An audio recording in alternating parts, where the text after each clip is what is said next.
भैया भगवान सदैव आगे बढ़ाते रहे मेरे प्रिया। आज इस समय रानी द्रौपदी ने कहा है कि मैं हस्तिनापुर की वासी हूँ, रानी द्रौपदी की दासी हूँ, आपके घर में मैं 1 साल के लिए आई। महाराज बाबा धूप लग रही है क्या? बाबा चश्मा वाले बाबा धूप लग रही है क्या? बाबा धूप लग रही है, धूप लग रही है क्या? अच्छा अच्छा मेरे भैया रानी द्रौपदी से राजा ने पूछी है तुम्हारा नाम क्या है? तो रानी द्रौपदी ने अपना नाम सुजानी बताया। सुजानी मेरा नाम सुजानी है, मैं द्रौपदी की दासी। ये नहीं बताया मैं द्रौपदी हूँ बाहर समय। मेरे भैया राजा विराट ने द्रौपदी को अपनी रानी के पास छोड़ दिया और राजा विराट की पत्नी का नाम मालूम क्या था? सुदेशना। और सुदेशना ने जैसे ही पीछे देखा है कि हमारे महाराज के पीछे कोई स्त्री आ रही है तो सुदेशना घबरा गई। हमें ऐसा लग रहा हाय हाय हमारे पति दूसरी शादी करके लाए। हमें ऐसा लग रहा है कि हमारे पति दूसरी शादी करके लाए हैं। सुदेशना ने देखा है जब द्रौपदी को, बहुत सुंदर थी द्रौपदी, बहुत सुंदर थी।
सोचने लगी हमें लग रहा है कि हमारे महाराज दूसरा विवाह करके लाए।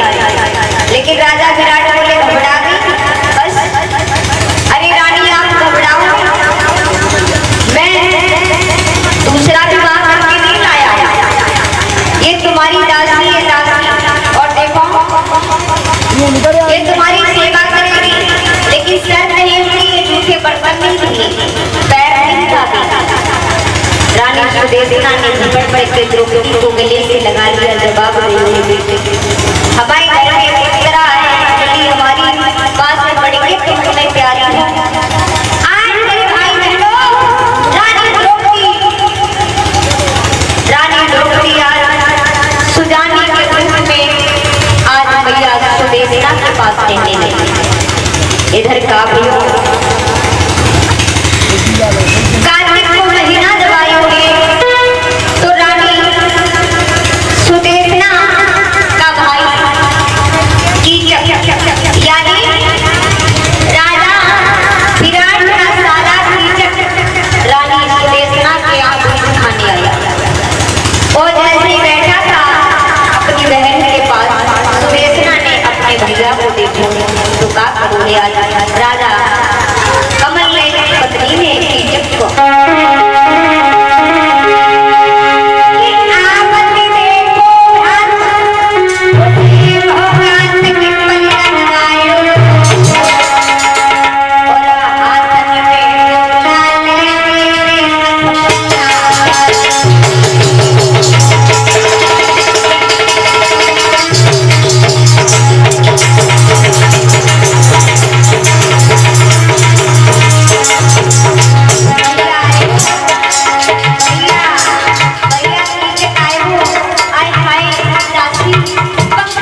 कहने लगी भैया भैया क्या बात है, क्या बात है बोलो। अरे भैया पानी पी लो।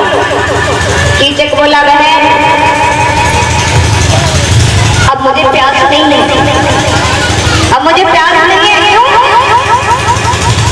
नहीं प्यास नहीं है,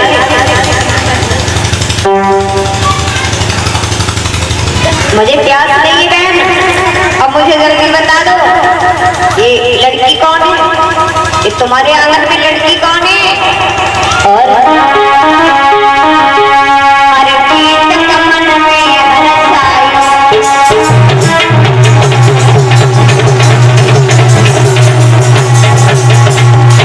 कीचक खड़ा हो गया बाबा, कीचक उठ करके खड़ा हो गया। बोला बहन जल्दी बता दो ये अप्सरा कौन है तुम्हारे घर में।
सुदेशना कहने लगी कीचक कीचक कीचक भैया भैया भैया, अगर जब तक मैं जीवित हूँ तब तक उस लड़की को आंगन से ले जाने नहीं, और अगर तू ले गया तो मैं अपने प्राण दे दूंगी।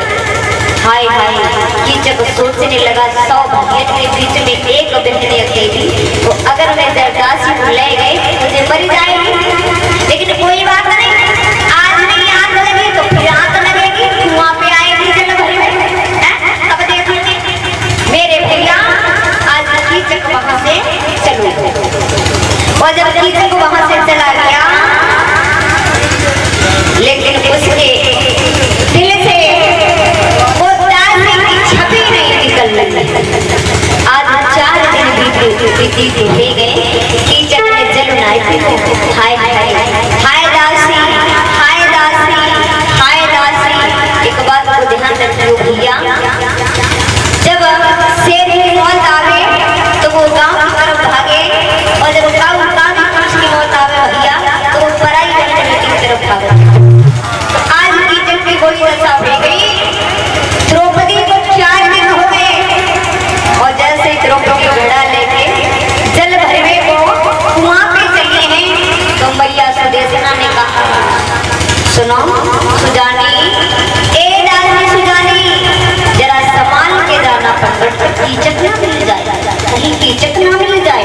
द्रौपदी बोली मैया आप परेशान ना हो,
लेकिन हुआ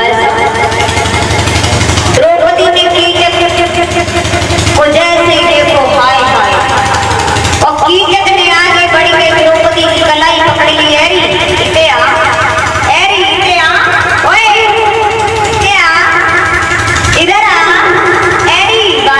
उस दिन पहलों में बहुत कुछ दिखाई रही थी, नक्शा दिखाई रही थी, एरी इते आ, इधर आ।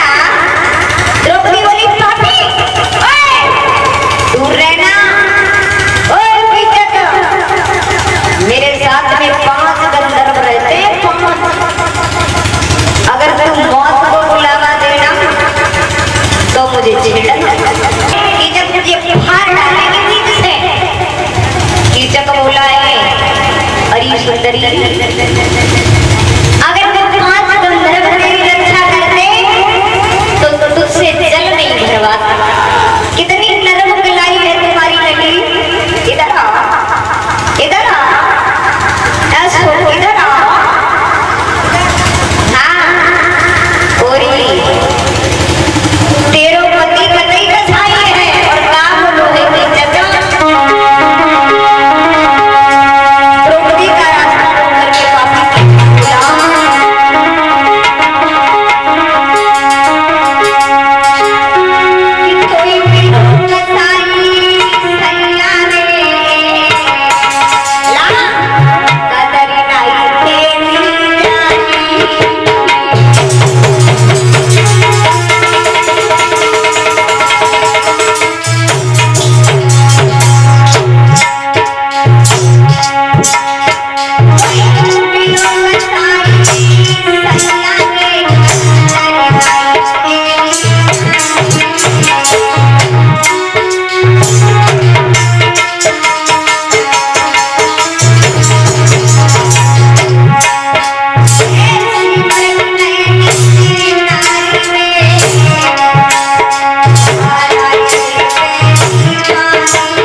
मुझसे दो चार बातें करो।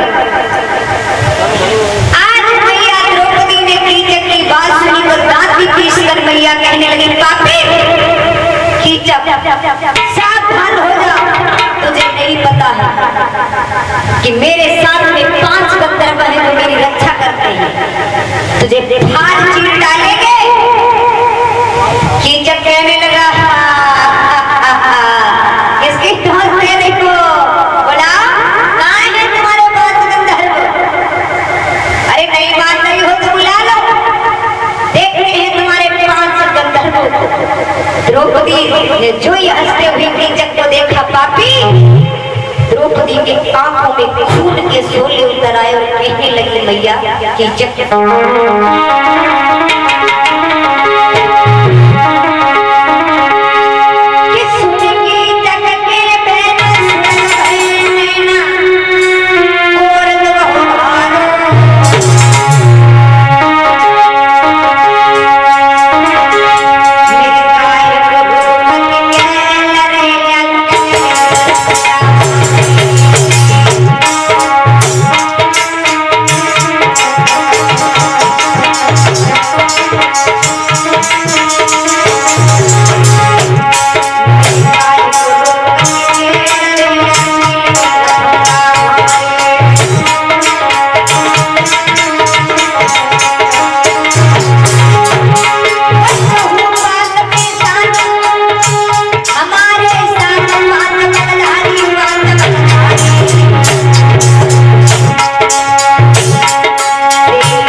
बोला है बुला लो अपने गंधर्वों को और अजमा ले बल कौन बलवान है।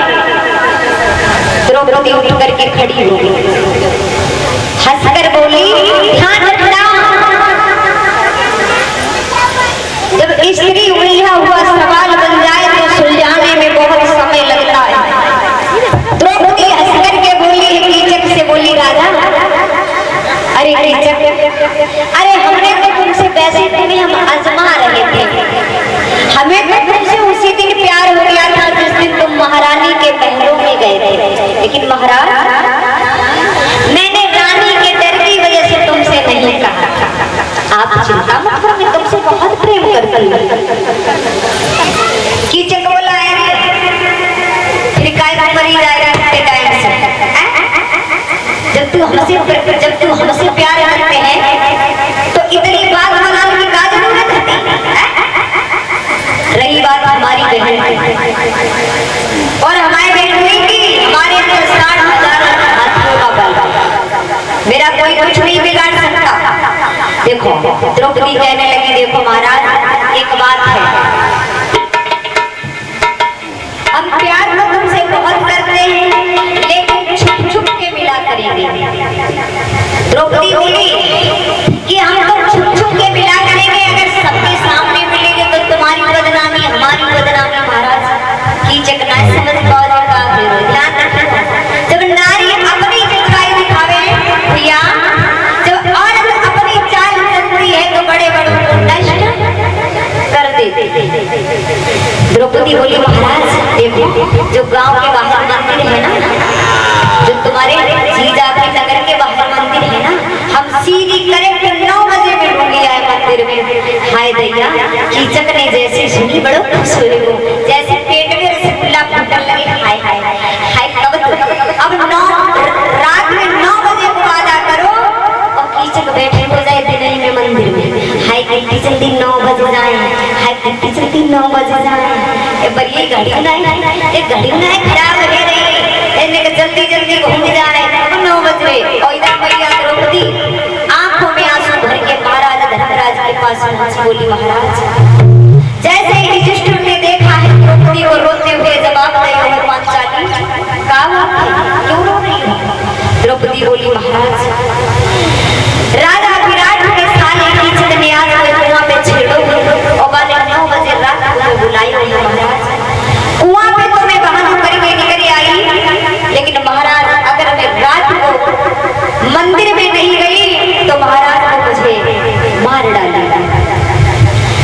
धर्मराज बोले पागल एक साल की बात और हम नौकर बन गए कि घर में रह रहे, अगर हमने कीचक को आज मार दिया तो भेद खुल जाएगा और दुर्योधन हमें पहचान लेगा तो हमें 12 वर्ष और 1 वर्ष का अज्ञातवास फिर से दे दिया जाएगा। अभी हम तुम्हारी मदद नहीं कर सकते। हाय हाय, द्रौपदी आंखों में आंसू लेकर के जैसे ही नकुल सहदेव के पास पहुंची तो नकुल सहदेव कहने लगे क्या बात है पांचाली? द्रौपदी ने बताई है कि रात के 9 बजे कीचक ने हमें मंदिर में बुलायो और महाराज तुम आज ही कीचक को मार दो। नकुल सहदेव बोले क्या? पूरे दिन तो सानी पानी करो, गौशाला में घोड़ी नावा, घोड़ा नावा, घोड़ी को सानी करो, घोड़ा को सानी करो, गाय को सानी करो, गाय को पानी पियाओ, पूरे दिन तो घोड़शाला में नाक में दम हो जाते, आज कल को दिन में कह जाते और रात में हम मरी हुए बुलावे मंदिर में आए जो कीचक एक घुसा में हमें बैठाते हुए चली जाओ। द्रौपदी बोली बाहर कायर आज रोज में भी द्रौपदी अर्जुन के पास पहुंची, जवाब दिया कि रात 9 बजे हमें कीचक ने बुलाया है मंदिर में। तो पार्थ ने कहा कोई पार्थ चाचा जिनके गांडी धनुष के आगे बड़े बड़े योद्धा नहीं टिकते थे। अर्जुन बोले ऐ द्रौपदी, हम देखो ये साड़ी बांधे और नारी बनेगा में रह रहे हैं और हमें तो ऋषि ने श्राप दे दो, हम तो भूल गए हैं युद्ध करे वो और कई हम मार डालने के लिए भेज रही है। द्रौपदी अभी चली गई भीम के पास और जैसे ही भीम ने द्रौपदी को आते होते को खुश हुई कि हाय बहुत दिन के बाद द्रौपदी आए रही है, बहुत दिन और जो ही भीम की नजर द्रौपदी के सीना पे पड़ी हाय हाय आंखों में खून के खतरे उतर आए जब आप या पांचाली खड़ी हो। क्या बात है, तुम्हारे आंखों में आंसू? द्रौपदी बोली, महाराज मैं धर्मराज के पास में आई, मैं नकुल सहदेव के पास गई, अर्जुन के पास गई, कौन मुझे संपूर्ण आए दो। महाराज राजा विराट के साले कीचक ने मुझे रात 9 बजे मंदिर में बुलाया, तो अगर हम मनाए गए महाराज को वो मुझे माफ दे दे, तो अगर चली गई तो धर्म चलो जाएगा। भीम बोले, परेशान ना हो, आप परेशान ना हो, कीचक को देखेंगे। द्रौपदी बोली, महाराज एक बात सुनो। आंखों में आंसू भर के आज द्रौपदी भीम से बोली है, महाराज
भीम बोले, मरी काय का दायरे द्रौपदी, अरे 9 बजने दो, रात होने दो, फिर हम देखते हैं कीचक को, कितना बड़ा कीचक बलवान है। और जैसे 6 बजे धीरे धीरे सूरज उगे। आज भीमसेन ने द्रौपदी से सुंदर सी साड़ी मंगवाई और द्रौपदी सुंदर सी साड़ी लेके आई है पूरा श्रृंगार। तो सबसे पहले महाराज आज भीम ने लहंगा पहना और लहंगा पहनने के बाद श्रृंगार करोगे और वैसे लंबे ढाढ़ी के धोती पहन ले तो और लगे। और जैसे चल रही है भीम आगे तो द्रौपदी हंसने लगी, बोली, स्वामी आज तो तुम बहुत अच्छे लग रहे। भीम कह रहे हैं, क्यों द्रौपदी, अभी तो तू रो रही थी, एक आंसू 9 मन को डाल रही थी, अब काय को हंस रही। द्रौपदी बोली, महाराज तुम्हें देख के हंसी लग रही है कि तुम जब कीचक के सामने जाओगे तो विश्वास नहीं करेगा कि मैं हूँ। भीम बोले, तुम चिंता मत करो, उसके लिए मैं हूँ। और जैसे भीम मंदिर में पहुंचे, दूर से कीचक ने आती, बहुत देखो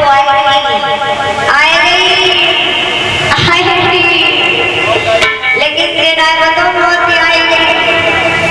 और जैसे कीचक ने आगे बढ़ के भीम की कलाई पकड़ी है, वहां पे तो पतली पतली लग रही थी, अब एकदम कैसे मोटी हो गई। भीम धीरे से बोले, मैंने पाउडर खाई रोटी बनाना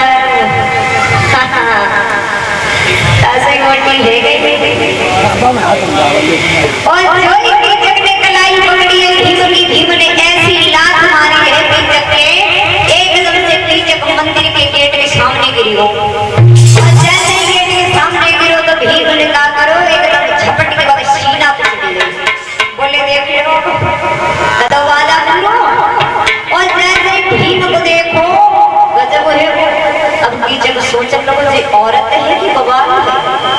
हमें ऐसा लग रहा है मुझे डरा रही है। कौन हो तुम? कौन हो? भीम बोले रुको पहले भूसा तो खाए ना मारो। जब एक भूसा लगे हो ना हड्डी में तब पता करेगा हम कौन है। और भीम ने जैसे ही आगे बढ़ के लात मारी है सीता मोर की, सुन मैं कौन? मैं हस्तिनापुर का रहने वाला भीम हूँ और जिसे तू कुएं पे परेशान कर रहा था ना वो हमारी पत्नी द्रौपदी है। और जैसे भीम को नाम सुनो है चाचा का भयो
मैया सुदेशना अपने भैया के लहर में रोए और इधर भीम चले आया। बोले द्रौपदी से बस ओए द्रौपदी अब डर खत्म है तो मेरी मात दो। द्रौपदी बोली मात दो अबे मात दो रात ही मात दो अभी नहीं रात नहीं मात दो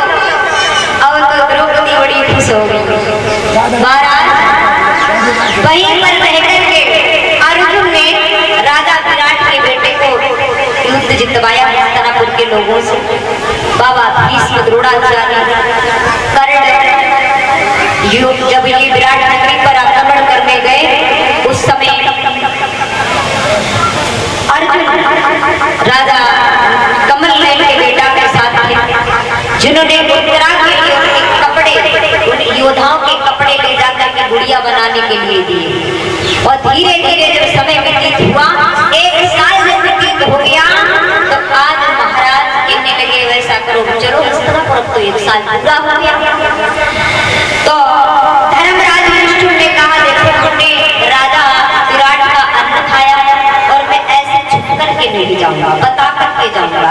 धर्मराज आए, 5 भैया आए, द्रौपदी आई और महाराज से अकेले महाराज अपने हस्तिनापुर जा रहा और जैसे ही अपने अस्त्र शस्त्र हाथ में लिए 5 पांडवों ने, पीछे द्रौपदी खड़ी है और राजा विराट के सामने पहुंचे, जैसे गांडी धनुष देखो तो राजा विराट की पसीना छूटी गई। बोले तो भारत, आप 1 साल हमारे घर में नौकर बन के रहे और आपने मुझे ये तर्क नहीं बताया कि आप भारत हो।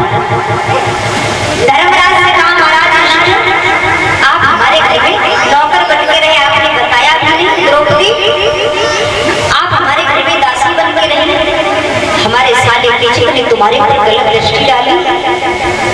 धर्मराज बोले, कोई बात नहीं महाराज, दोष तुम्हारा नहीं था।